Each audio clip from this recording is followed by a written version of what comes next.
If you'll pray with me today to understand where we're coming from, starting with the idea that God is offering us hope every single moment of every single day. And there's lower forms of hope, like I hope I win the lottery and I hope this person likes me. And there is a higher hope. And we get caught in the lower hopes that never come to fruition because they don't have the commitment and the background in between it that takes us to that highest level where everything that's needed appears. And I see Easter as that possibility of a celebration of Jesus and more about his life and how he lived it, because how he lived it is the example of who and what we could be. Jesus had a miracle birth, of course, but I think that we could just set that aside for a second and realize he had to go through the same things that we did.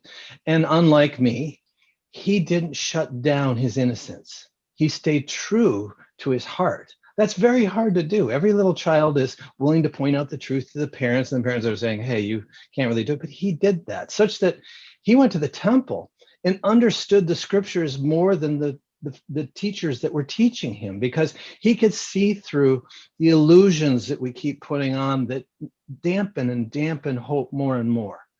But a moment comes in all of our lives, wherever it is, that we're asked to show up for the real reason we're here. And it doesn't matter whether you're 5 or whether you're 85. There's a moment of reckoning where you realize, I need to face the truth of myself. And when he did, he knew he needed to be baptized. And as he made that opening and that full commitment of his heart that he had never shut down, Holy Spirit responded accordingly and invested him with the power to do all his great works, which we all can do, is what he said. Thus, from there, he showed us examples of how to be and how to live. For instance, he didn't create any barriers. He taught people of different persuasions, of different social economic statuses. He went across the border to teach to the bad people over there. He showed it was more important to give than to receive.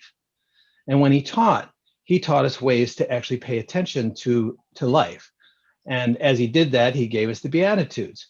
He made everybody recognize, no matter how poor or suffering or in pain that you were, that you could have a way of remembering if you would commit. He realized that it isn't just a matter of accomplishments. It's a matter of something different. It's a matter of inner choice. So no one is left out of this. Nobody is expelled. In there somewhere is something that can be changed, something that can be witnessed, and something that can be healed. He gave us the principle of ethics about how we need to respond before we do anything anywhere in the world, because everywhere is God. And if I got to see God in everything, then I need to treat everything as if it was God and if it was me.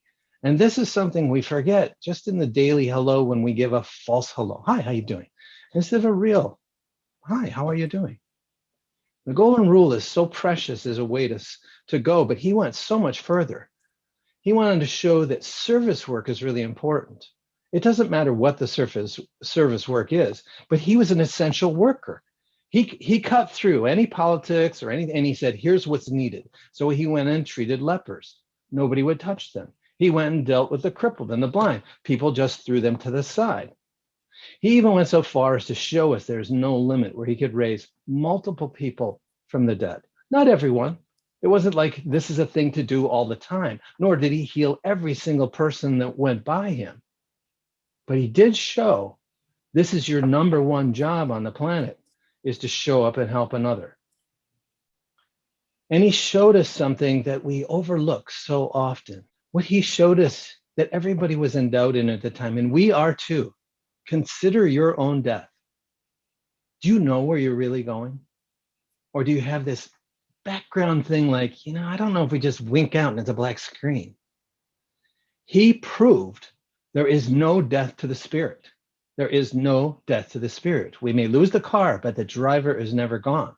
And that is the most important hope of all, that you never end. But when you realize you live forever, everything matters. Everything you think, everything you pray for, everything you want, everything you care for, every action, every thought, every step you take makes a difference.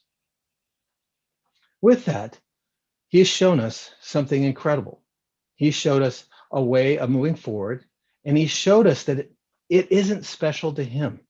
And he predicted that, most assuredly I say to you, whoever does this, who believes in this, who believes in me, the works that I do, he, she, they will also do, because God will limit nothing in terms of your ability to be here.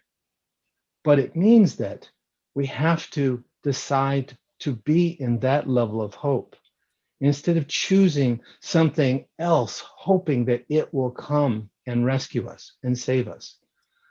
Jesus never asked for anybody to save him. He never prayed in a way that led you to believe that he felt he was disempowered. Because the moment he made his commitment in his baptism, the reason that he didn't close his heart down as a child is because he knew that was the fullest you could be. And then what would happen is God would act through us.